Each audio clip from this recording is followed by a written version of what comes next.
سنگانی سر کے معروف شخصیت امجد علی امجد کی رسم سوئم ادا کر دی گئی۔ تربت کے علاقے سنگانی سر کے رہائشی معروف شخصیت اور سابق خزانہ آفیسر واجہ امجد علی امجد کی رسم سوئم بروز جمعرات کو ان کے محلہ جوش محلہ سنگانی سر کے جامع مسجد میں ادا کی گئی۔ مرحوم بلوچی زبان کے معروف فلم ساز ضیاء برق قیصر امجد اور ہائی کورٹ تربت کے کورٹ آفیسر اجمیری لال کے والد محترم اور ڈاکٹر شکور زاہد اور حاجی شوکت علی کے چچا تھے۔ ان کی رسم سوئم میں نیشنل پارٹی کے مرکزی رہنما اور ریٹائرڈ جسٹس شکیل احمد بلوچ، واجہ انور جان ضلعی صدر مشکور انور، میونسپل کارپوریشن کے ڈپٹی میئر نثار احمد بلوچ اور جمال شکیل، بلوچستان بار کونسل کے چیئرمین قاسم گاجزئی، کیچ بار کے سابق صدر اور سینئر ایڈوکیٹ جاڑین دشتی، تربت یونیورسٹی کے professors doctor Abdul Sabur Baloch, doctor Hanif ur Rehman, doctor Ghulam Jan, doctor Aqeel Ahmed, doctor Waseem Barkat, assistant registrar Ghaus Bakhsh Bizenjo, session اور جوڈیشل کورٹ کے حافظ عبدالخالق،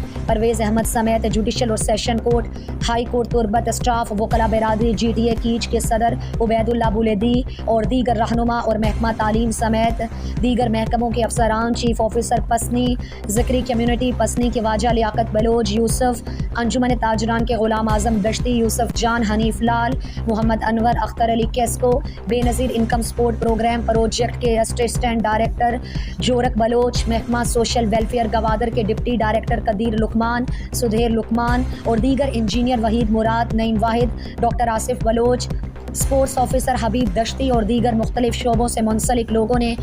بڑی تعداد میں شرکت کی۔